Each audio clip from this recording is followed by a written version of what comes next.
Hey everybody, welcome to the Electric Violin Shop live stream. Obviously, I'm not at the shop, I'm at home.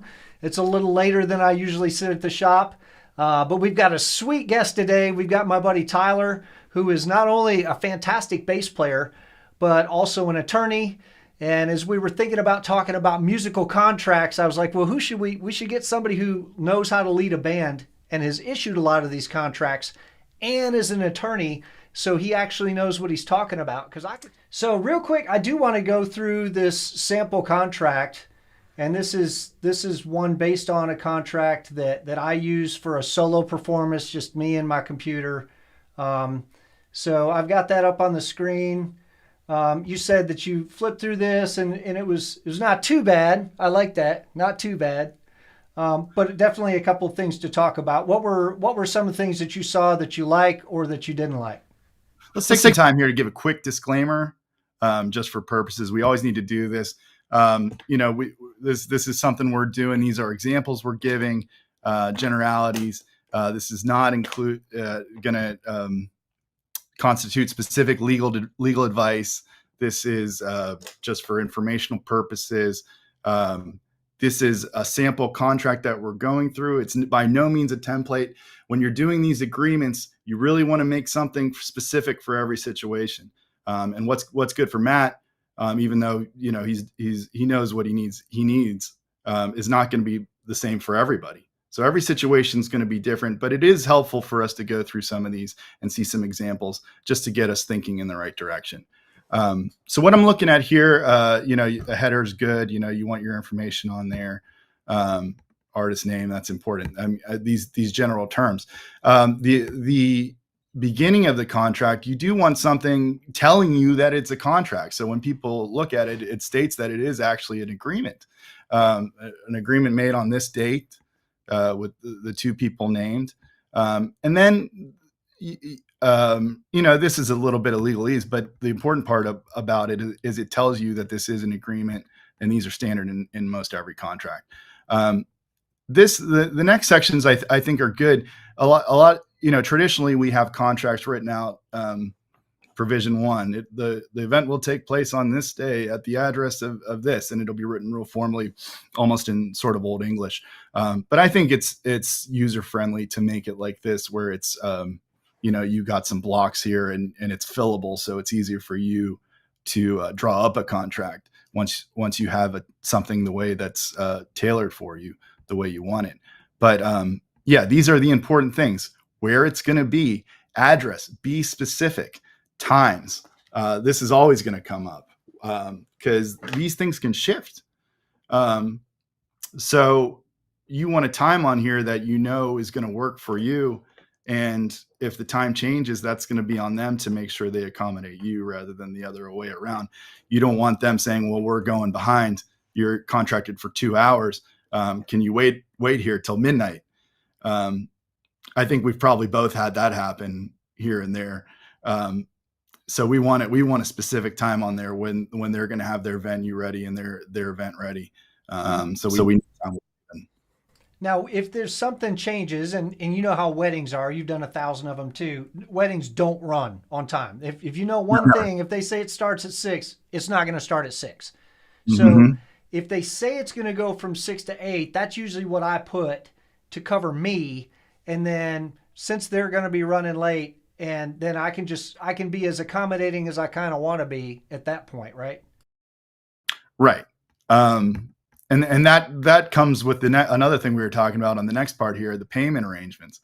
You want to get that payment in advance, if you can, or you want to have it very specific how you're going to get it. If you're taking cards, you need transaction fees, what method it's going to be done. The more specific you can really be in this portion is very important. You can have boilerplate in other clauses of these contracts, but the details section is very important. The exact address, the exact times, what are breaks going to be? You can be very specific about breaks. You're playing for 3 hours. Are you going to take a half an hour or 15 minutes? Or if we're dealing with a schedule that's that's going to be a little more loose, maybe it just makes sense to put reasonable, leave it a little open, while we still have the same hard time frame. But a lot of times on these payments too, we're taking deposits up front, and then you're getting them before the date. I think we were talking about this too, Matt, how the final payment can be a little tricky sometimes. If you get it in advance, that's always ideal. But if you're getting it on the day of event, a lot of times you're getting it from someone who is attending the event, and they may be having fun. They may be having some drinks.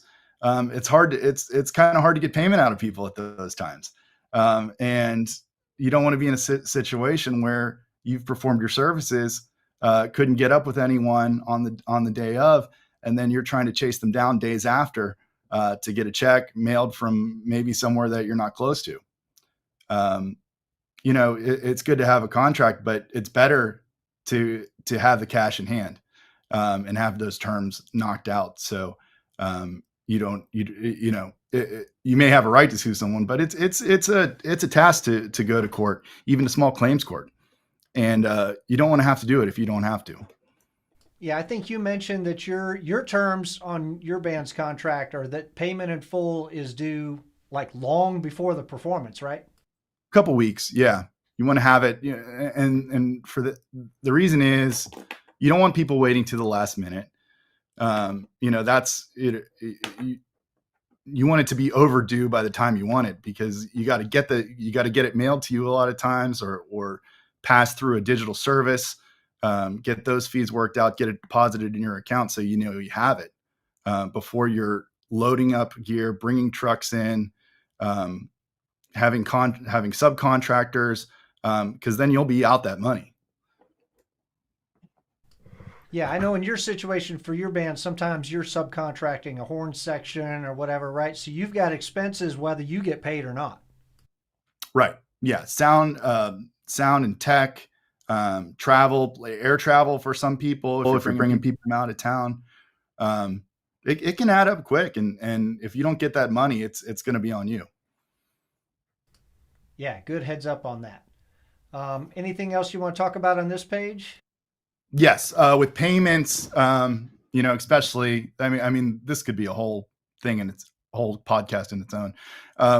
But we learned, especially with COVID, which part of these deposits are going to be refundable, and how much, up to what time, and what if something happens? What's going to be the process with that? I know you have a force majeure clause on here, and that's going to be very related.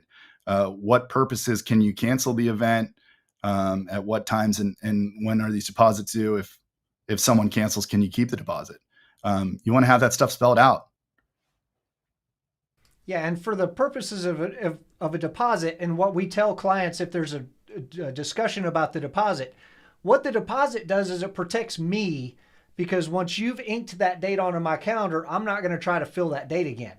And if you cancel a week before the event, I don't have time to scramble another gig, and I'm paying my bills with this here.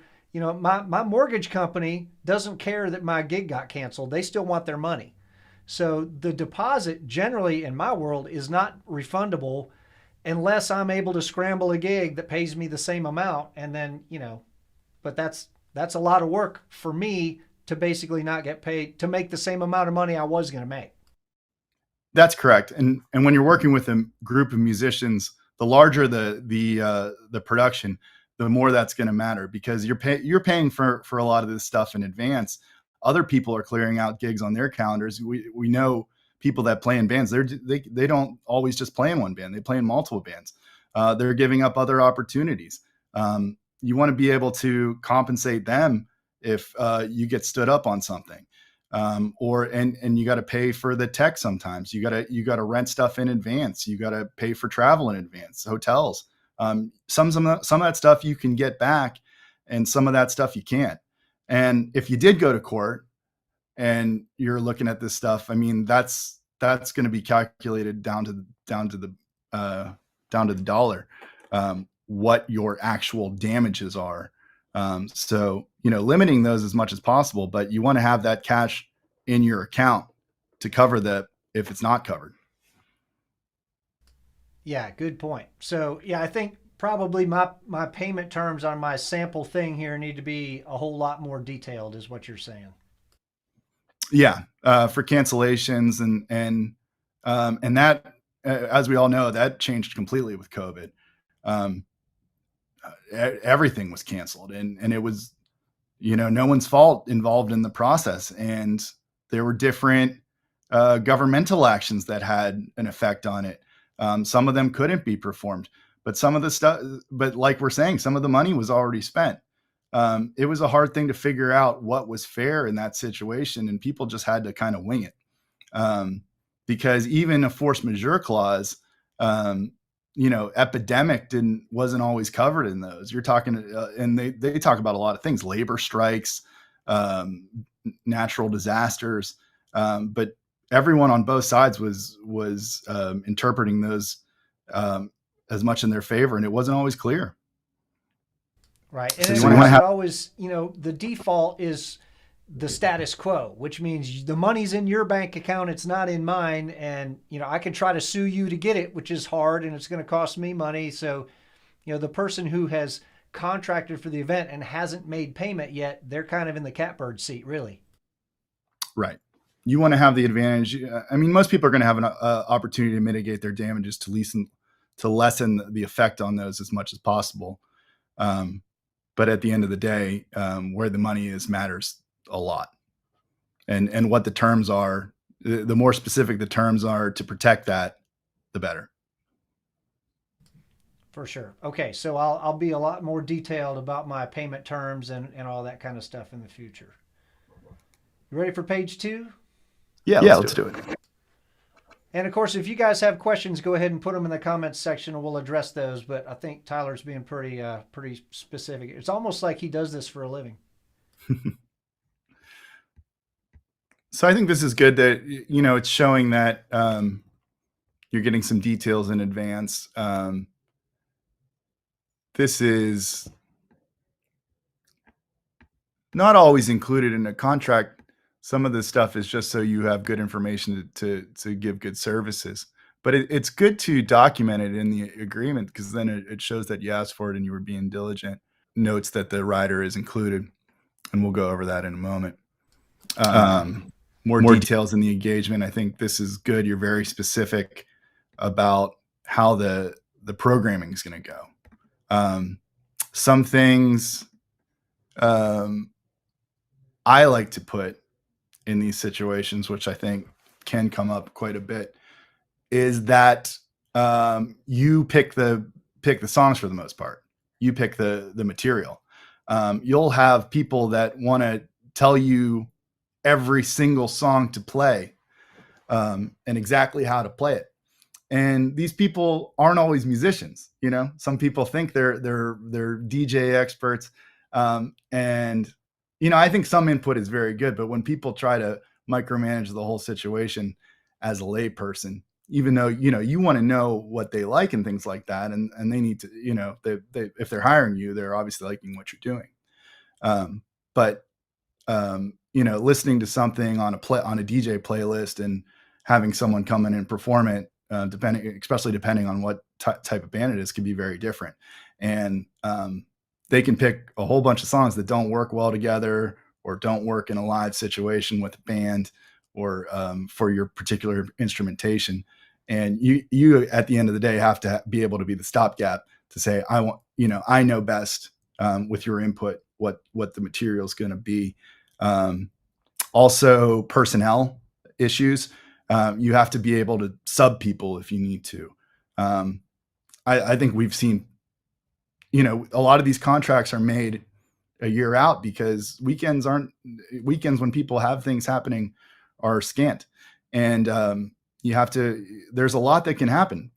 We've seen people pass away. We've seen people have big life changes, have family issues that they have to deal with. Some people just flake out, musicians. And you have to be able to, be in charge of the personnel. You don't want people raising a question about that, or something that you didn't comply with what you were supposed to do. certainly, you want it to be of the same standard and quality, but you also want to be in control of that. You don't want to have an allegation of breach because you have a different person there, or you didn't play every single song. Sometimes there's not enough time for all the songs that they want to hear. So you have to. I think it's good to put in there that you have control of those two issues specifically. Now you've got a situation where I think your band has a couple of different implementations, right? You can play with or without a horn section or whatever. How do you talk about that in your contract? Um, I've tried to keep it open in the past, but a lot of people feel very comfortable when you lay it out. So I will list the instrumentation that I'm going to have, 3 vocalists, 3 horn players, and rhythm section. I list the instruments out. So yeah, I think that's very important to have control of the personnel and the programming, and to put it specifically in the contract. Yeah, good call. Ready for page 3? Yes. All right. So this is where we get into all the legalese that hopefully you understand a lot better than I do. Yeah. So these are some standard contract clauses, and these will typically come at the end of the agreement. You'll see these. Cancellation. We talked about this a little bit with the payment issues.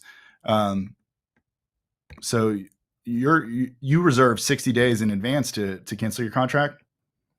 Okay. So yeah, that's good. That's very specific. And it says the deposit is refundable at that point, and you give the client reserves the right to cancel this agreement upon written notice to the artist at any time. And they'll forfeit the deposit if it's sooner than 2 weeks before the performance. Is that right? Okay. Yeah, I feel like I could be more aggressive on that, but that's what this is for, a solo performance, so it's pretty easy for me to replace that date if I need to, if it's just me. Okay. Now I'm reading it now. More specifically, what you will do is they can cancel at any time.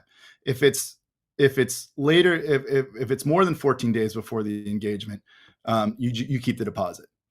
If it's past that time, they have to give you the whole thing. Yes. Okay. I think that'd be good. I like that. It gives them leeway, but it still holds them accountable financially. So I think that's a good way to do it. Again, I think getting the having when the fees are to be paid could improve it a little bit. Just so when you're getting that final payment, and you won't have to worry about chasing people down. And some venues that's impractical. I understand, because they do their accounting that way. Especially, we know club dates and things like that. You're going to get paid on the night of. There's no way around that. They're not going to pay in advance. But a median to that, I think, is upon arrival or before setting up, is good to get the money then, if you have to do it on day of, and they're not going to require to give it to you afterwards. So again, some places there's no way around that, but I think when you're dealing with personal parties in your own capacity, you should try to do that if you can. Force majeure. We talked about that with some of those issues as well. And again, like, we're looking at this: acts or regulation of public authorities, labor difficulties or strikes, inclement weather, epidemic, interruption or delay of transportation service, acts of God. So that'll, be grounds for cancellation of the contract. With and I think this makes me think about something else, along with kind of like the staging issues and things like that, is you want to make sure that you put in your contracts that they're going to follow regulations and governmental requirements to keep you safe, that they'll provide you safe working conditions, that they'll abide by all laws and insurance regulations, licensing agreements. You don't want to see something get shut down, um, uh, just and then you're out of luck because they didn't file a permit or they didn't get the proper insurance requirements. I think we've even I'm sure you've seen some big events put on that you weren't sure were quite above board that you were playing at. I I've certainly been at a couple of those, and you know, it's good to have that in. I mean, I think you assume people are going to understand that they're going to abide by laws and rules that they're required to. But it's better to have it in the contract that they're going to do it. And if they don't do it, it's going to be on them. All right, so get a clause in here to something about making sure that they abide by all relevant local, state, national standards for health and safety or whatever. Yeah, and keep a safe working environment for the performers. And you're talking about power situations when you're playing outside. We know this happens a lot, to keep everything safe from rain, insects, excessive heat. That can be a medical issue. That can be a safety issue, and it certainly can affect the performance.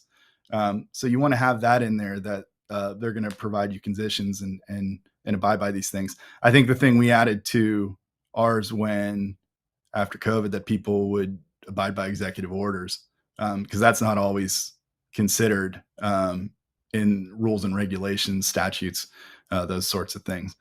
You want to be as broad as you can and all that. And that's why you see in this clause, force majeure clause, they try to list out everything they can think of, but there's still things that are out there. I mean, it's an exhaustive list.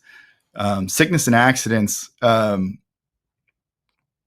Yeah, I mean, if someone dies or becomes unavailable for purposes of health, I mean, I think that's a good clause to have.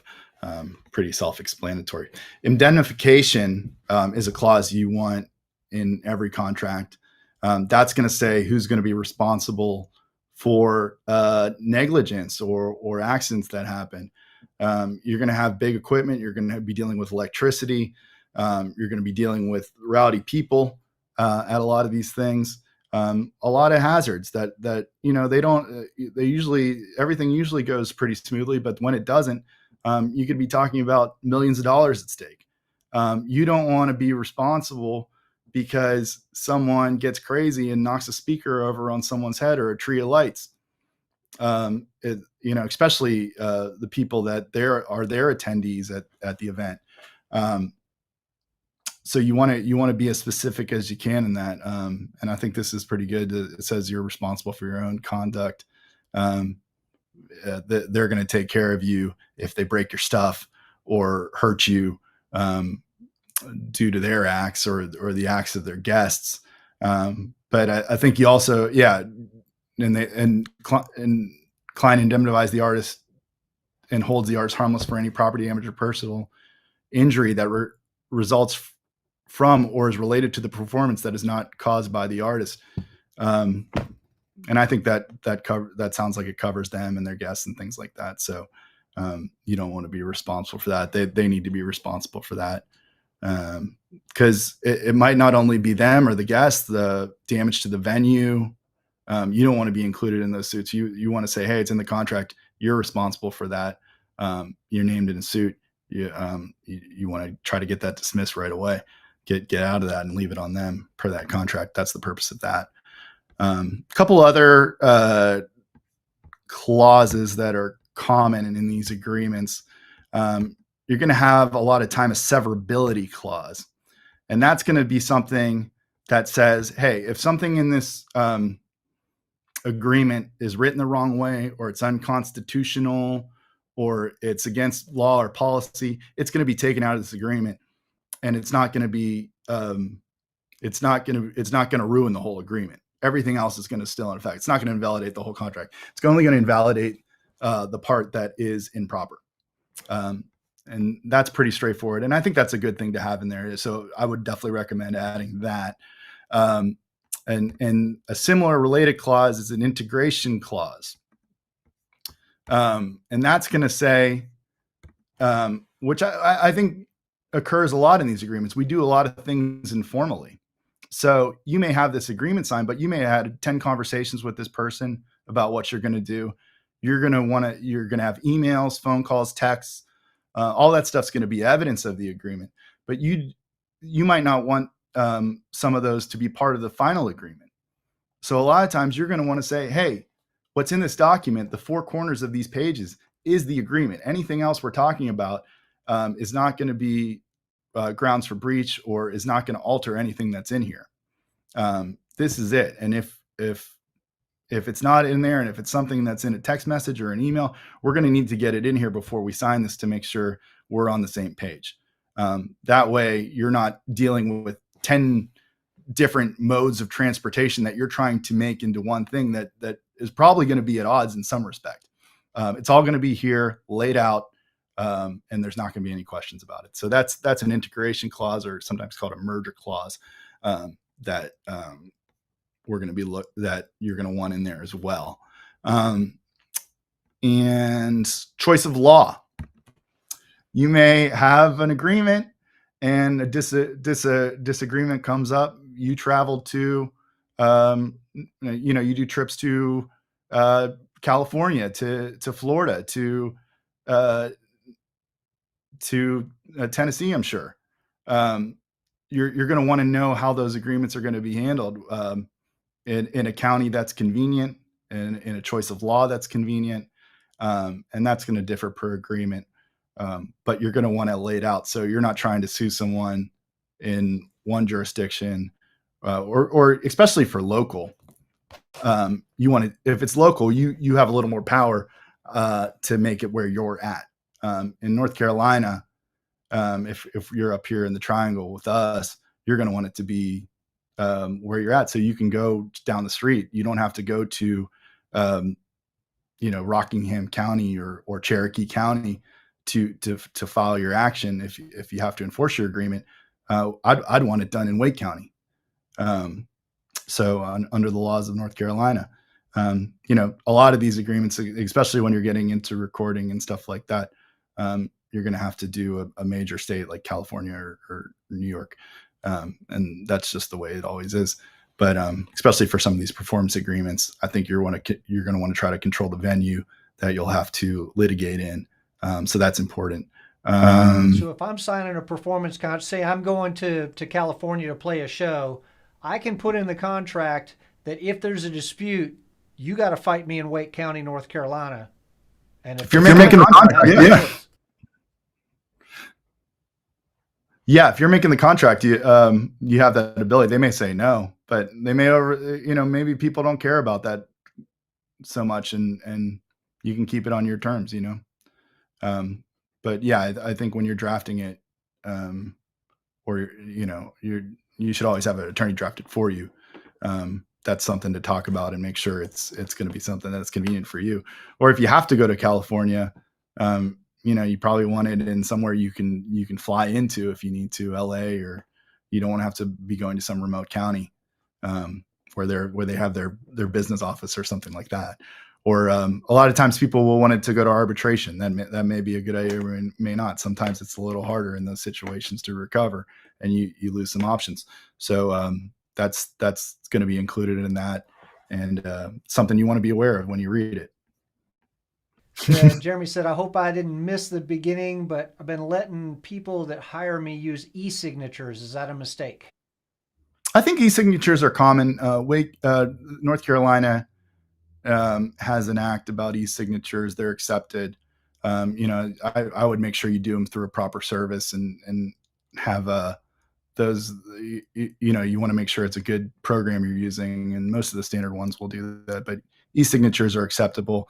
We use them all the time in many documents. I mean, some specific court filings are going to require a higher standard, but when you're dealing with people, if North Carolina is good on e-signatures, and just use a good service that's going to back it up well and make sure you can access it and use it well.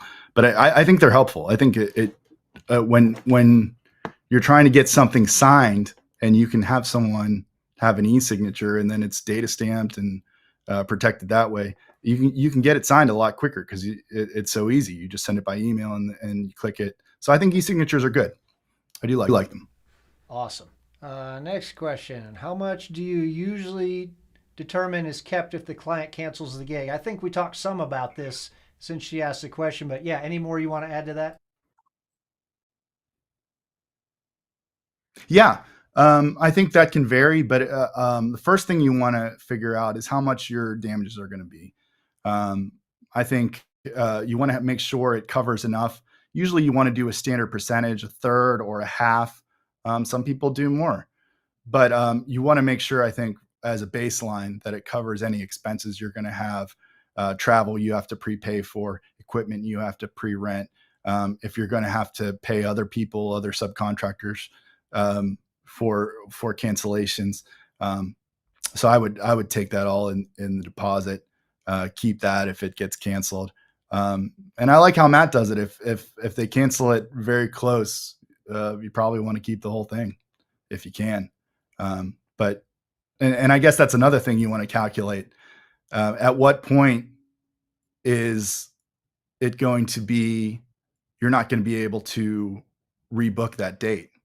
And it's going to be a complete loss. I mean, that might be the point where you want to require full payment. Good. And then one more question here. Are contracts mostly geared for pro level musicians? Well, I say pros if you're getting paid. So if you're getting paid, you probably want a contract. Yeah, I mean, anyone can be a pro musician, and this is part of being a pro musician, getting these things in order. I mean, if you're playing enough and you're getting paid enough, where you're going to have these issues come up constantly, it's good to have. I mean, you may play a gig at a small club or something like that, and they may want to do it informally, but a lot of these business and a lot of times, especially back in the day, you do things on a handshake.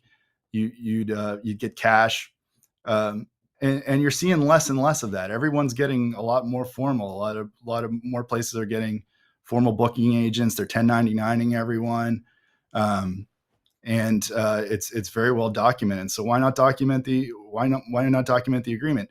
And sometimes you have an agreement in an email that can be a contract. So it's good to even be more specific in your emails and texts. It's not ideal if you want a real contract, if you can, that's signed and on paper. But a contract is a writing. It's an agreement between two people for exchange of value, and you can use those if you're in a pinch. So you know, if there's pro level musicians that do it to the T. But if you're on your way to being a pro musician or an intermediate, then these are the things you want to do to get to that level. It's it's the same as improving your playing and getting more serious about your gigs. Is getting organized, getting your finances, getting your documents in order. Yeah, it's you want to be as prepared as possible and as organized as possible. And a contract's one way of doing it. So I think it's a good thing to have. And once you get one you like that works for you, you can reuse it or alter it slightly. Yeah, it's like I would think about how bummed out am I going to be if the client just says, "Hey, we're not going to pay you." If it's $50 and a bottle of beer, then maybe I'm not terribly worried about it. I'm not going to mess around with the contract. Of course, at this point, I'm not showing up to the gig either. But if it's enough money that I would be kind of hacked off if you didn't pay me, let's get it in writing. Yeah, and it's not always just the money. I mean, you want a contract. How many times have you seen people get double booked? When you have a contract, it reminds people that they have the date. It documents it. It puts it out there. So it's protecting yourself in more ways than money. You can have an accident at a gig. Then you have that indemnification clause. Those can help you out in situations even that aren't super high production events. Yeah, I was going to say it's also it showed my experience is if you give somebody a real deal on a gig or a freebie, you get treated worse than if you give them a top level price. And this sort of factors into that. If you send a contract with this whole thing, people are going to be like, oh, like this is an actual transaction. This person's actually serious about what they do. You're more likely to get treated right than if you don't. And looking more professional, I think it helps you look more professional too. And that can help you command a higher price as well. Very true. Let's pop over to the rider, and I'll say, like, there's a famous story going around, and I think a lot of people know it about Van Halen, and they would very famously ask for a bowl of M&Ms on a table in their dressing room with all the brown ones picked out. And everybody's like, are these guys just doing the rock star thing, trying to see what they can get away with? And it turns out the reason they did that was when they got off the bus and they walked into the venue, they knew right away, did they read the contract? Did they follow our rider? Are we going to have everything we need? Am I going to make sure that the flash pots aren't going off in my face? It's sort of it was a bellwether to let them know that, oh, it's going to be a good night. They actually read the contract. That's right. Yeah. Rider is going to be everything you need. We touched on this a little bit, but yeah, I've heard that story. I'm sure many of us have. All that stuff's M&Ms. I mean, they're coming out of the production budget. It's not like you're just asking for a bunch of extra free stuff. But in a lot of these things, it's going to be add-on. So, and I think where it comes into finances particularly is, you're not going to have to keep recalculating your rates. This can help you kind of deal with some of those variable costs in more of an organized way.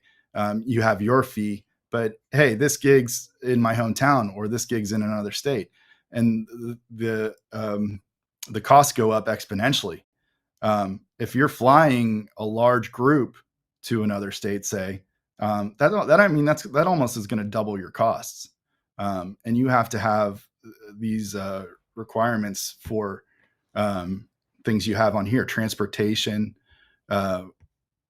hotel rooms, travel, production. You're going to need to get local production crews, and a lot of times the venue is going to be in a lot better situation to clear that for you. They have, a lot of times they have deal with rooms, deal with travel. And it's good to be synergistic on that. I think, and then a lot of things too here, kind of overlaps with the contract at times. Access to the venue. That's a huge thing.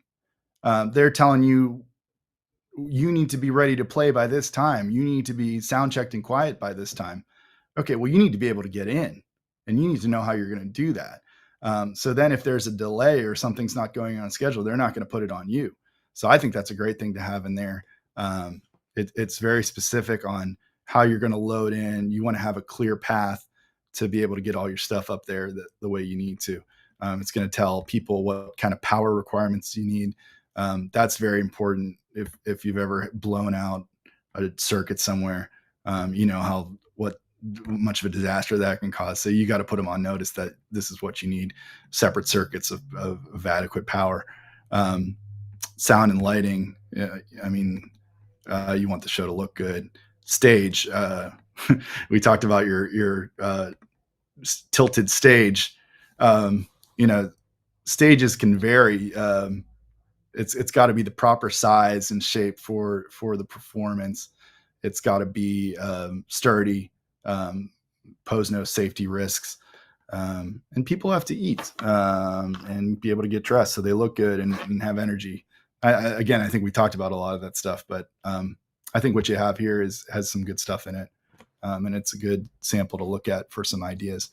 Have you ever had any issues with the meetings? Oh yeah, that's why a lot of these things are here. Like you said with your contract, it's say up here at transportation. And actually, as I'm looking at this, I need to amend that to where it says purchasers responsible for transportation costs and arrangements. I need to add subject to artist's approval, because they may find a flight that's $4 cheaper and they route me from here to Tennessee via Anchorage or something. Or they got me leaving at 4 o'clock in the morning. I'm like, bro, no. So it's going to have to be subject to my approval. Yeah, and there's certainly things you can put in to make that more specific. You can require direct flights. You can require a certain minimum star hotel. Those are independently verifiable. Meals, I think we know is a common thing with the legend of the bandwiches, where they give you the sandwich box. I think it's good to say hot dinners, individually plated. You don't want a big bucket of slop either. You see people get that sometimes. So I like if there's catering for the guests, artists will be served from the same menu. I think that's a good thing to say. And you have the time on there. I think that's important too. You don't want them feeding you right before you go on and rushing you out of there. So yeah, and keeping in the theme, it's good to be specific on this stuff. But yeah, and you try to think of everything, and there's still stuff you want to change because something happens and you don't want it to happen again. Yeah, absolutely. Now there was a contract or a question from my friend Pete, who's in the UK. He just got here from his gig. Said, what constitutes a contract in the USA? We covered this a little bit earlier, but we can cover that for Pete real quick here. Yeah, contract in the USA. I mean, a lot of these things are going to derive from the same principles. Common law, British law, and American law is it's different in a lot of ways, but it's rooted in a lot of the same principles. Contracts generally in many jurisdictions are just those elements we've been talking about. An agreement made between two people for an exchange of consideration or value. So there's rules sometimes, but a lot of times a verbal contract is going to hold up. A lot of times the rule in a lot of jurisdictions is it only has to be in writing if it's going to take place over longer than a year. But that's why you want to have a good help in writing these agreements, making sure you know what's going to work. But yeah, absolutely, a conversation, a verbal contract can be enforceable because it meets those elements. It just, you kind of sometimes bump into a he said, she said situation. And if you're trying to go to court and prove stuff, you could spend a lot of money on lawyers, and it's a coin toss whether you win this thing or not. Right. Because then it's not just a legal dispute. It's more of a factual dispute. What was said. So yeah, always better to have it in writing, certainly. I'm glad you said that. But if you didn't, you want to be aware that you don't want to just give up if it's important. But yeah, protect yourself as much as you can. Put in writing, be specific. Oops. I think we've kind of covered all the questions that came in here. We've been going about an hour, and I don't know what you bill an hour, but I'm sure I'll get a detailed invoice based on he's going to have a contract I can't get out of. Well, thank you, man. I really appreciate you phoning in with us here. And if people have more questions, say you're watching this after the fact, you can put some questions in the comments section, and Tyler and I will both do our best to kind of catch up with those. And yeah, thanks for hanging out with us. Thanks for being a great bass player. Thanks, Matt, and same to you. You're the man on violin for me, and always love playing with you. Always love talking to you, telling stories. Thanks for having me here today. This was really great, and I hope we can do it again.